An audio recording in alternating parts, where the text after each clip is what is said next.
You're listening to Innovation4Alpha, where we explore everything at the intersection of healthcare innovation and finance. Through our discussions and interviews, we keep you informed and educated about healthcare innovations, next-level venture investing, and everything involving the combination of the two.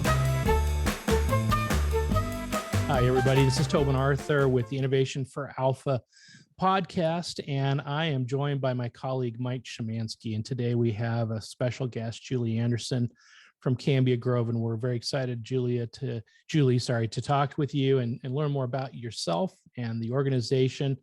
This comes on the tail end of a summit that we ran in July called the Healthcare Impact Investing Summit, and in advance of an event that we're going to be running later this fall, which is a follow-on and really a conversation involving healthcare stakeholders, of which Cambia is a fantastic organization. But first and foremost, Julie, welcome to the program.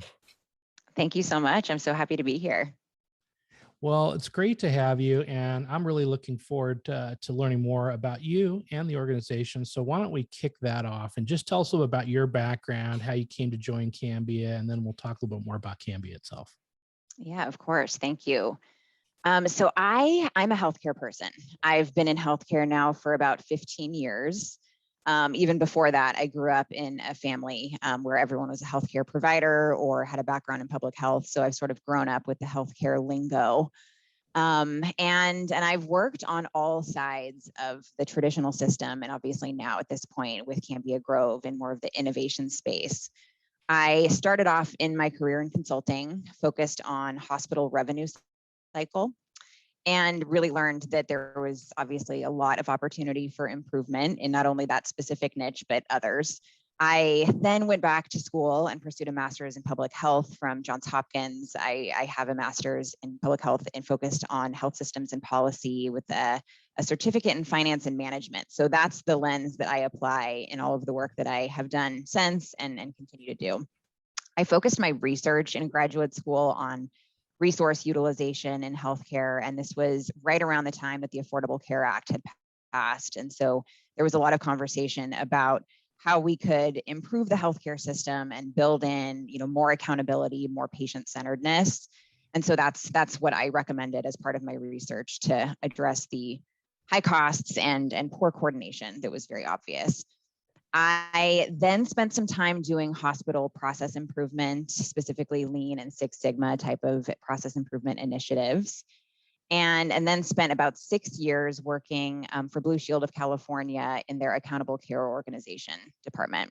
So our model down there was collaborations between us as the payer and hospitals and medical groups, and oftentimes large clients who were very interested in seeing change for their employees.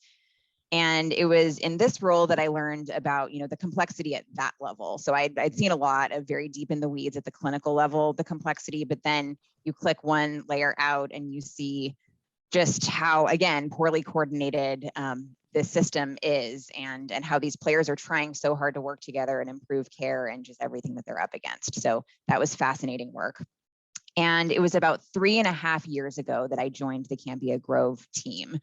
And the way that I've explained, my career trajectory as I just described it is that I went from being so deep in one very specific niche of healthcare to now being in this very high level, broad ecosystem type of space where we think about the healthcare innovation ecosystem as consisting of what we define as the traditional system, which we've called the 5 points of healthcare. So payers, providers, purchasers, policymakers, and of course, patients, as well as the other aligned stakeholders. So we're thinking, vendors, startups, community-based organizations, and really anybody else who's trying to make change in healthcare.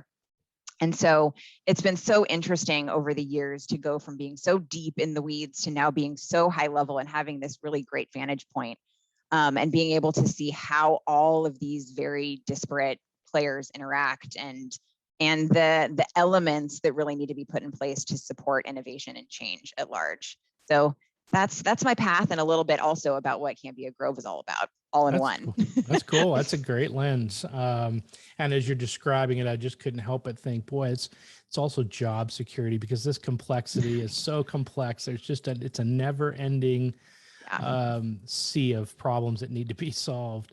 So transitioning over to Cambia, as you mentioned, you've been there now for 3+ years. What drew you first to the organization? And then just describe the organization a little bit for those that are not familiar with what Cambia and then Cambia Grove do and maybe how they interrelate.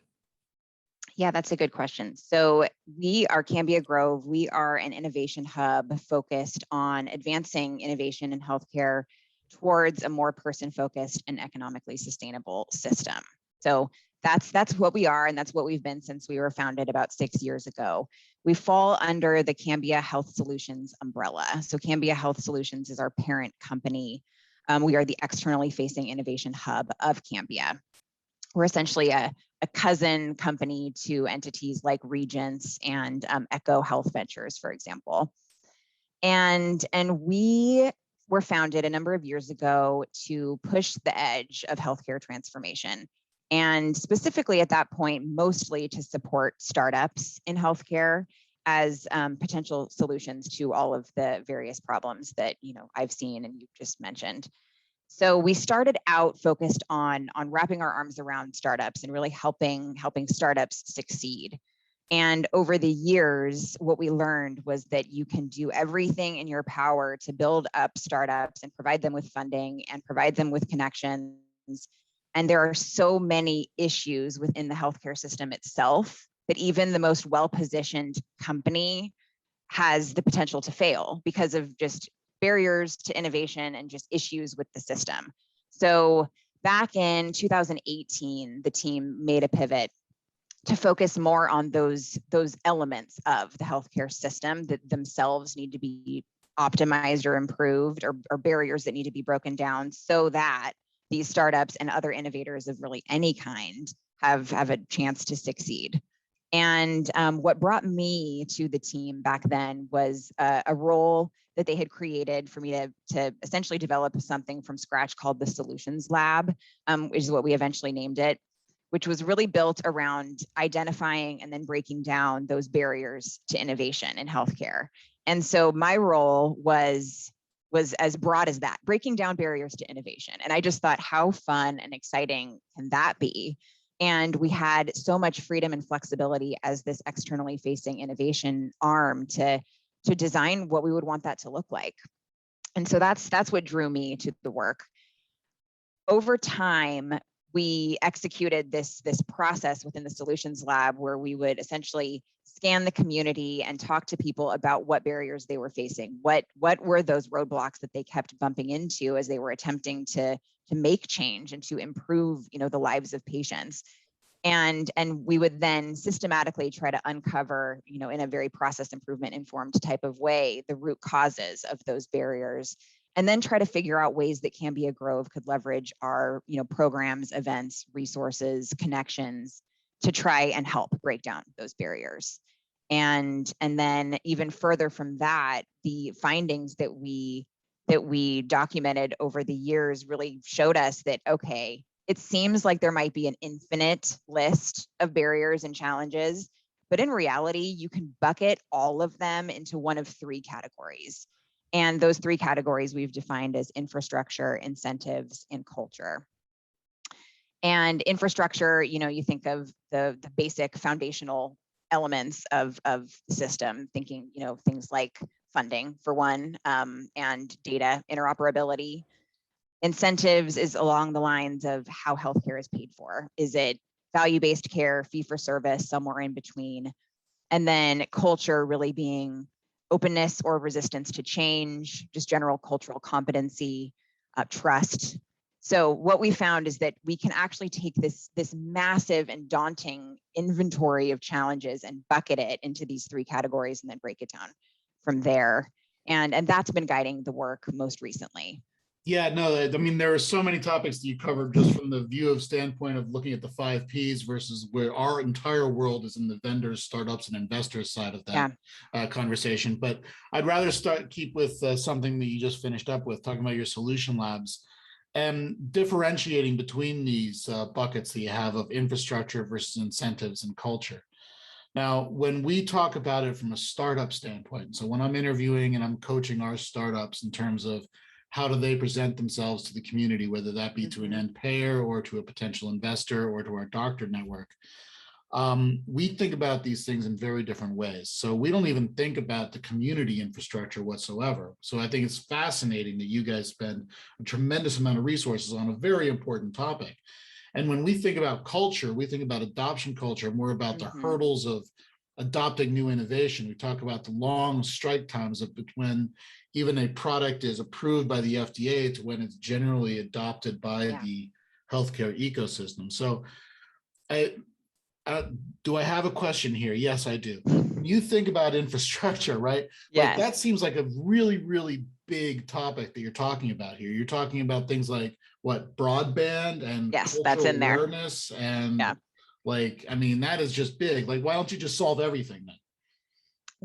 That is a great question. And that's something that I came to the team thinking myself, oh, it's, the boil the ocean, but it's even more than that. It seemed, I mean, we had someone actually, we were tackling data as the first topic because data came up in lots of conversations, but data can obviously mean everything. It can mean so many different things depending on who's bringing it up as an issue. Are we talking about quality of data, access to data, data connectivity? What do you mean?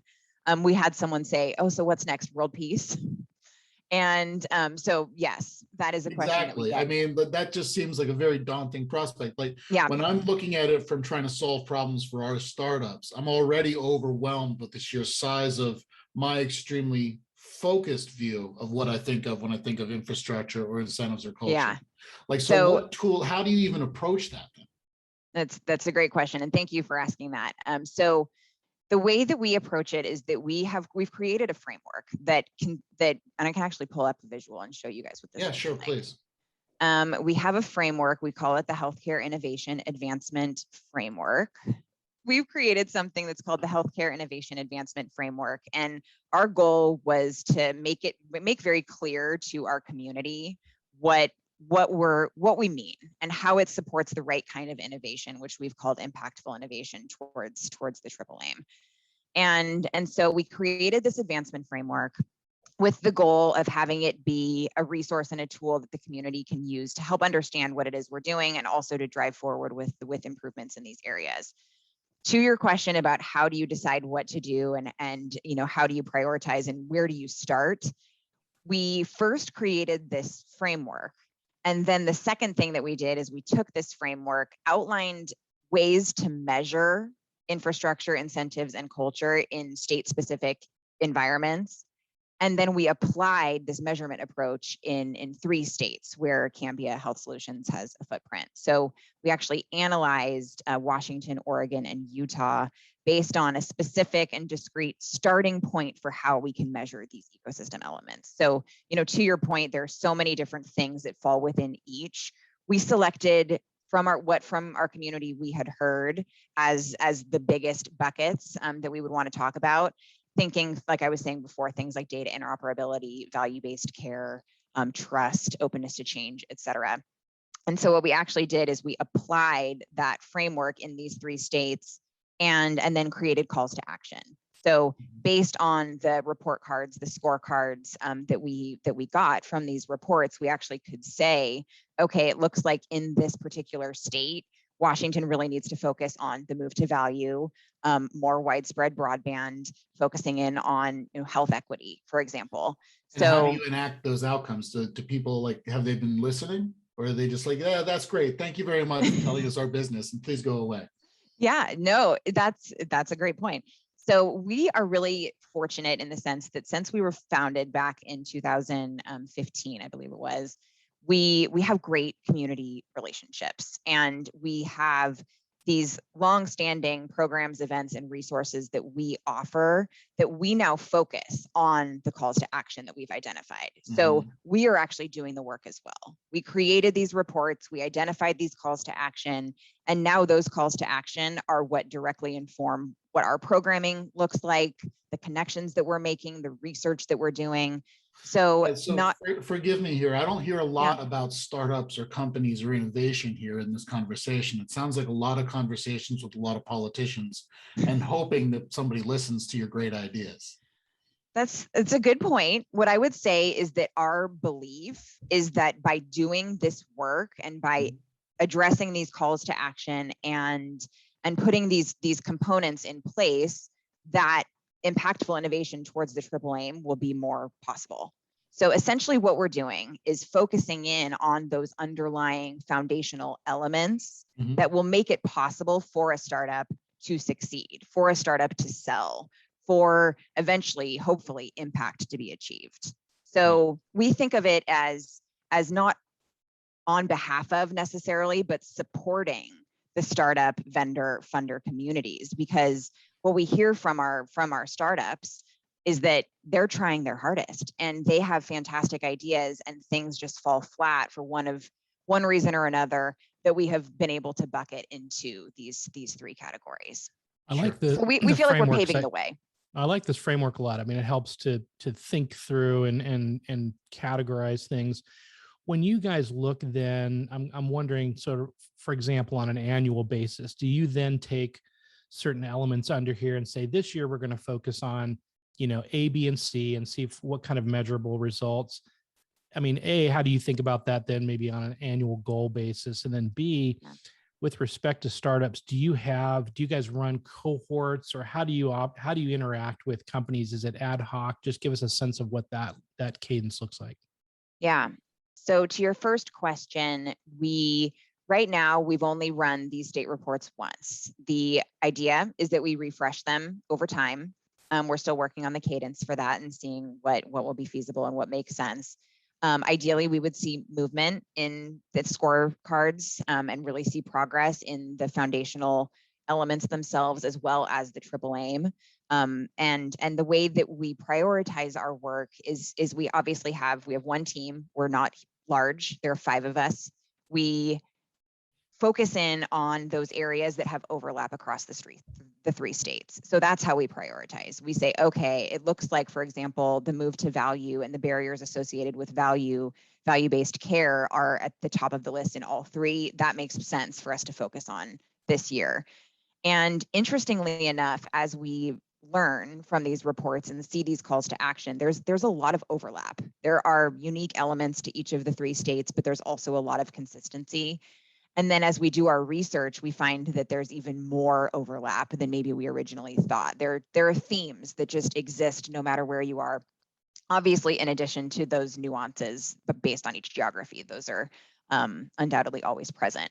But we prioritize based on what the calls to action say, how well they align with each other, and then what we hear from the community about the root causes. So with these calls to action, a big part of the Investor Impact Summit was about bringing family offices who have been really interested in social impact investing and companies who have been trying to solve real problems in their communities, whether it be in healthcare or elsewhere, together within a framework where we could finally have these conversations with Cambia Grove, where we can finally get involved in these conversations, where we as the startups and investors and vendors of the world can improve the communications with the 5 Ps, as you originally put it at the beginning. Yeah.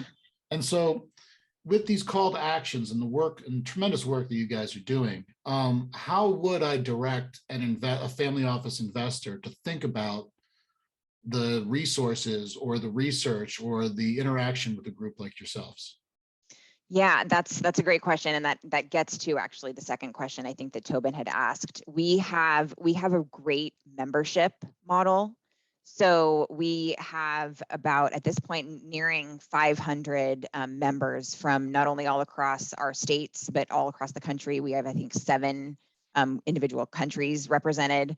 So we have a really robust and active and engaged group of members that is now all virtual. One thing that I don't think I mentioned at the beginning is that before we had to shut down for the pandemic, we had an in-person co-working space, event space, venue that is where our startups would convene. So previously we had a much more tangible offering to the community, the vendor startup funder community, in the form of our co-working space and event space.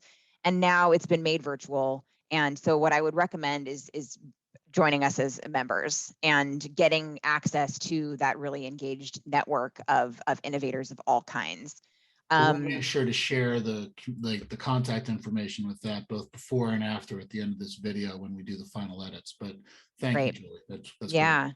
Yeah. And then also joining us for our events, our programs, participating in our social media community. There's a lot of activity, and how I would describe the membership and the people who comprise the membership is it's about half startups and then half traditional healthcare system. And so I would say probably half aligned stakeholders is how we've defined them. So half startups, vendors, funders, et cetera, and then half folks from the 5 points. So it's a really interesting way to connect between those two, not necessarily buckets, but two different categories of innovators. On the programming side, I'm just curious too, do you have standard programming, things that are kind of reoccurring events, and then as you're identifying certain areas that you want to draw more attention to, you create ad hoc programming, or how do you guys manage that part of the organization? Yeah, that's a good question too. So we have at this point a very robust portfolio of fully operational programs, events, and resources that we repeat regularly.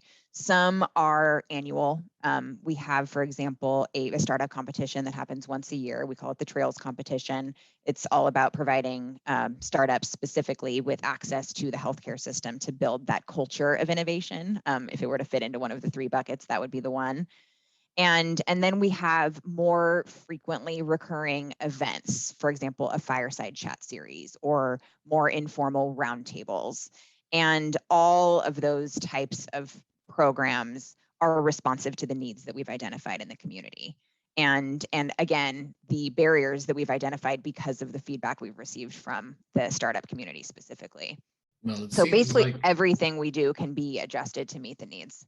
Yeah, it seems like we really need to continue the conversation between our 2 networks because we're both coming at that same core problem of overcoming these hurdles, and from distinctly different sides of the exact same group. I mean, we're both trying to bring together all of these individuals, but we're trying to bring this group together and you're bringing this group together. I think it's a perfect combination. Yep, absolutely agree. One of the things that we had coming out of the Impact Summit was this idea of channels of communication where we were, sorry, I shouldn't call them channels of communication, more pipelines of issues, where we're thinking about things like mental health as being a major issue, equal access to healthcare being a major issue. But one of them that we really wanted to focus on was the organizational, I call it the organizational ecosystem. You would just call it the ecosystem, I'm sure. But the organizational ecosystem of how do we solve these big problems and how do we integrate with the payers and the players in that space. So I'm just curious too, Julie, just pragmatically, you mentioned because of pandemic, like a lot of us, there's been facilities changes, more virtual, et cetera. Do you see that shifting back at any point, or have you guys realized that you can accomplish what you're doing virtually and as a result it's just more efficient? I mean, how are you thinking about things kind of looking down the road a little bit? Yeah, that's such a good question. And it's one that we think about and grapple with and adjust to daily. I think what I've found is that we've been able to achieve new and different things in this virtual setting that I think allow us to access a much broader network. And with that broader network comes also a lot of new learnings and perspectives and best practices. So I think from my perspective today, which obviously could change, and it just will also be reflective of the community and what the community needs and is looking for and wants, is I think the virtual setting has really served us well. And I think we've been able to do the research that we need to do and execute programs that are more accessible to a broader variety of people. So I think for us, the virtual space has worked.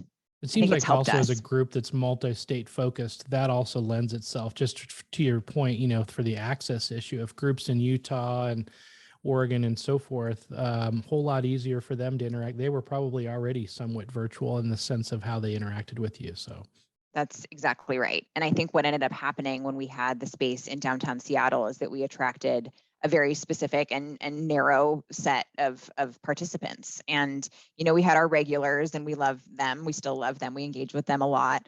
But now we just have a lot more breadth and then also depth in that sense. Michael, probably dive a little bit more into some of the things that we're trying to accomplish this fall in terms of bringing stakeholders together. But just one kind of broad final question on Cambia itself. So as you think about the balance of this year and even into next, are there specific things in your charter or in your goals that you're focusing on that we could highlight? Programs or goal, whatever, anything that comes to mind?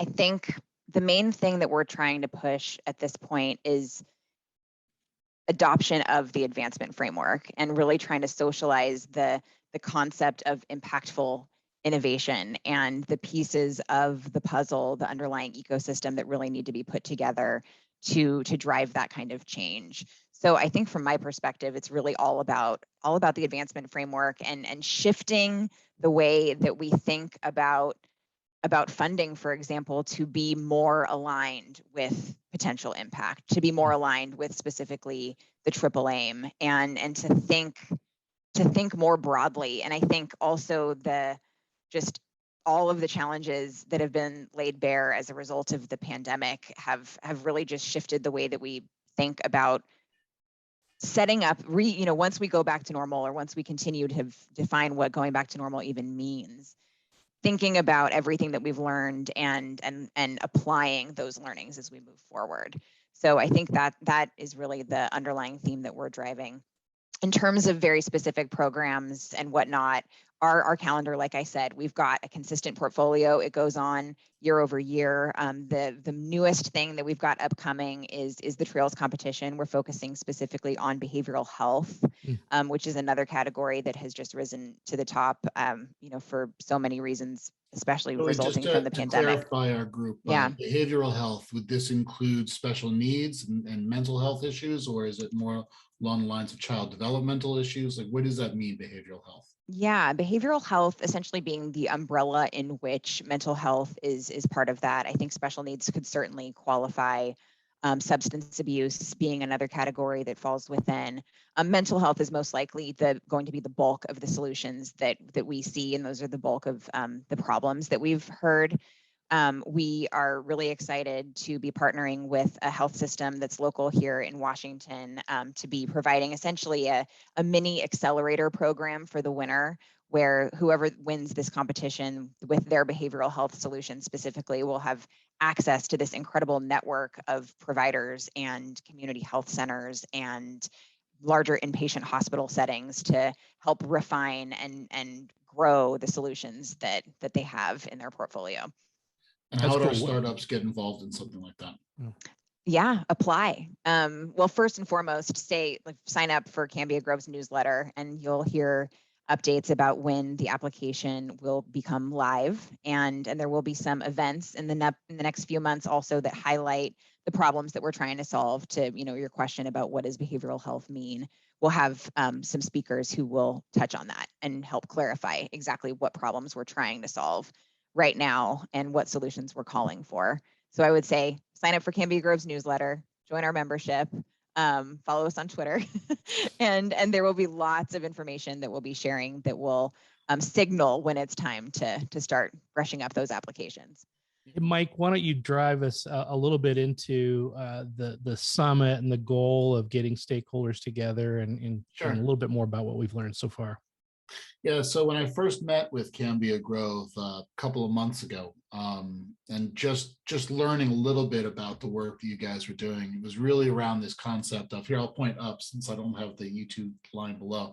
It was for the preparations for the Healthcare Impact Investing Summit. And the idea came from, like you said, much more of a grassroots concept of looking at the problems that individual companies were seeing as a hurdle. And yet this aspect that those companies that had the greatest potential social good in many ways faced the greatest hurdles. Because if there's an obvious profit motivation, then it's easier to find an investor. If, on the other hand, you're satisfying something that's a more universal social need, then it's a little more difficult. And yet, I'm 20 years Wall Street. I am red in tooth and claw capitalism. I want to put that out there just to be fair. You won't be seeing me doing any kumbaya walks through the woods or anything like that. But I really do believe in this concept of doing well by doing good. I do believe that there are greater investments or greater investment returns than just money that comes out of these things, and that a social good is a necessary outcome for us all. I mean, every time that we're doing well into our society with these companies, we're generating a positive good for all of us. And so I just have a more universal view of an investment return, maybe. I guess, does that mean I am kumbayaing maybe granola at this point now? You're evolving, Mike. Just a little bit. Call it. But to that point, Mike, looking at it from the other side of that coin, a lot of this conversation, Julie, started with a lot of investors, particularly family offices, which is a growing class of capital. Consistently were telling us they really want to participate in healthcare, but it's too complex. And it just seems like a big black hole. They can go put their energy. It's pretty straightforward. You invest in the next battery company or whatever. And so we thought, this is a relationship game. It's about exposing the stakeholders that are doing cool things and very innovative things to this audience. That's one goal. And so that it creates an easier step for these folks that drive significant capital to lean in. And so that was one of the goals of the summit, was to expose that there are smart ways to get involved. And we're seeing that. But it's a process, it's a relationship game. These significant family offices, ultimately they're going to invest in people. And so they want to know who these people are. So that was another piece of it. It wasn't just from the innovation side, it was also from the capital side. Yeah. And we're seeing the results, little by little. But to Mike's point, and Cambia is a unique organization, which is why it's fun to get you involved, is because most people have no idea what payers do. And Cambia in particular has got this innovation arm out front, which makes it even more unique. And so we want to expose that and help people to understand there are people in each of these different sectors doing very clever, innovative things. And then pragmatically, whether it's through the show notes or just continuing to highlight and expose things that you guys are doing, we want to make it accessible. So, Well, and that's funny because our advancement framework has so much in it that is that long-term view. We're talking about adjusting these deeply rooted infrastructure, incentives, culture. These things are deeply rooted. And so that's something that we really enjoy doing, is that we have the ability in our current space to actually think that way when there are so many other stakeholders that really, can't, for so many reasons. And so we're over here, we will focus in this way and hopefully, make those connections to that more short-term thinking, more immediate needs. Like, for example, I think about the impact investing and how what we're trying to do by optimizing, for example, incentives in healthcare is by linking, profitability and impact. There's a way for it to be both. And I think that when the way that healthcare is paid for, if it can be shifted and if we can be more aligned with value and with impact just in general, then there can be more alignment between those two concepts. Could you give us an example of that? Like that, I can. Thank you. Yeah. So right now, for the most part, healthcare is paid for in a very fee-for-service type of way. It's very transactional, one-to-one. And in a system or in a setting where the care and payment for care is more aligned with value rather than volume, health systems have the incentive to think about ways to make their care higher quality. So I'm thinking about when I was working back in the ACO space a number of years ago, we were focused on reducing the overall cost of care and improving quality scores. And because of the way that was set up, we had the incentive to think about improving quality or reducing cost. And so we would seek those types of innovations that had that potential positive impact. I guess that's what I really want to tie this back to, is some advice for startups of how do they get involved in providing that kind of care? How do they get involved in the incentives outcome? Yeah, so what I would say is target those systems or those providers that have the right incentives in place, that there are incentives that are aligned with value and with quality. I'm thinking of, some models like, for example, Iora Health. A number of years ago, we spoke with them, and they had, it was, I believe, a capitated type of payment arrangement. And they had the ability, because they had this, flat amount of money, it wasn't based on how many patients they were seeing. They had extra funding to think about doing things differently, like, finding transportation to take patients to and from their appointments and whatnot. So I would say zeroing in on those provider systems or those health systems that have more value-based care arrangements or payment structures, and then finding ways to align the solutions that have been developed with those measures, essentially what these systems are holding themselves accountable for, how they're defining quality. What would you, so that's interesting. So one of the other ways you can think about it is, how do I look at those companies that have had the most difficulty implementing those problems and try to solve their problems and filling the gaps of that? Or have you found that the hurdle to coming over, is that a culture problem at that point? Yeah, I mean, my perspective is that the companies or the systems that are already more aligned with value are a couple steps ahead in the culture category as well, that there is already a greater likelihood to innovate or to think differently or to open the doors to innovators. I see them as being linked in a lot of ways, because the traditional fee-for-service model is, deeply rooted. It's old-fashioned, and it is in many cases associated with a lack of willingness to change. It's working for a lot of people. It's working for a lot of systems. So I think that by finding those entities that are already more aligned with value, you're likely also finding a higher likelihood to innovate and welcome you in. Of cultural adoption of innovation. Yeah, so exactly. Use one as the indicator for the other and vice versa, because don't bang your head against the wall with the other. That's exactly right. Interesting. And that's just my perspective personally from experience. Well, we're gonna rely on that experience, Julie. Yeah, good. You have more than we do, that's for sure. So you had a question? I feel strongly about it. Yeah. Well, I wanted to just start to wrap it up a little bit. Sure. First of all, with just an open invitation, Julie, anything that you guys are working on, we want to help promote and showcase. And so never hesitate to let us know if there's something, and certainly we'll keep our eye both on newsletter, Twitter, etc. And as we get closer, as we're moving towards the fall, we look forward to getting you guys involved in some of the things we're working on. A very cool community analysis that Michael will be telling you about, using artificial intelligence and the community. And I think it could be something that you guys might really find interesting and be a part of. But are there any last comments that you have, just in terms of things that you want to share about the group? And Mike, any last questions on your side?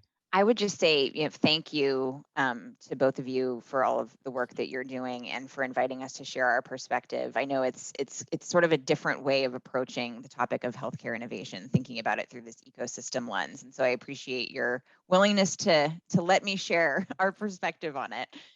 First and foremost, I would say that in terms of a plug, there is one other event that we're pretty excited about that's happening in the fall, in September. We're welcoming Mickey Tripathi, who is the National Coordinator for Health IT, to our virtual stage to talk about data interoperability and to meet with a cohort of fellows that we currently have. We have a fellowship that runs this time of year to advance data interoperability in healthcare. That again, Julie? September 1st. Okay. Yeah, I mean, we are actually one of our one of our kind of channels of content is the digital adoption hurdles. Great. Yeah.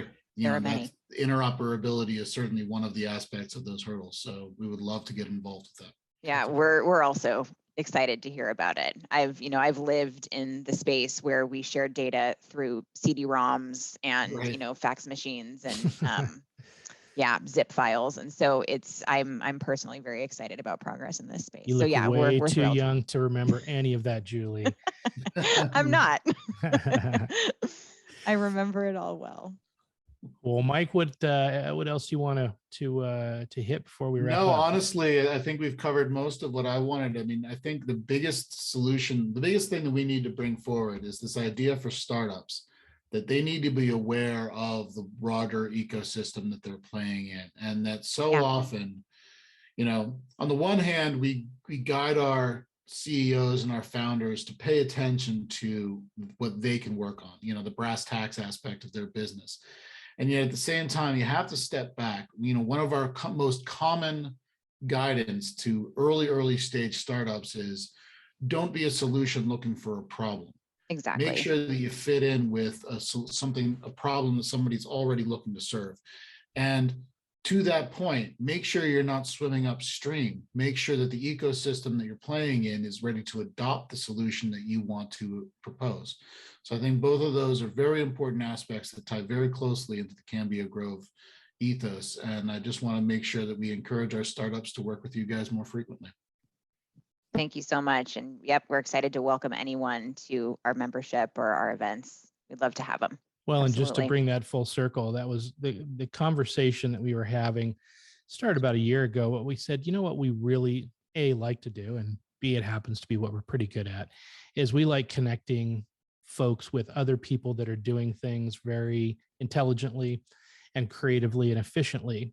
We don't like to create a lot from scratch, to be frank. Yeah. We like to look at what people are doing and say, we can help connect these groups and be a much more efficient marketplace. Events are a good example.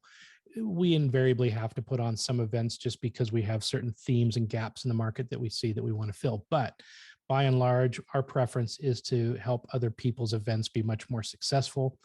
And people that are experts, whether it's an incubator, an accelerator, or anything, of the sort, we say we would rather help them be more successful than spend time trying to recreate the wheel. And so that's partly how this partnership has started to evolve. This network of partners is to say, startups just don't know all the resources out there. We want to make it simpler and more clear. And at the end of the day, we're just a connector, and we try to, connect and then get out of the way where we can. We're an expert network. That's our job. Well, I'm glad we're part of it. Thanks for spending some time with us and sharing a little bit about both yourself and Cambia Grove, the organization. We're very excited to continue to learn more and lean in to support everything that you guys are doing. And we'll look forward to talking more in the coming weeks and months, both around your events and then this summit this fall. So thanks again. Thank you so much. You bet. Thanks, Mike. My pleasure. Take care. Bye-bye.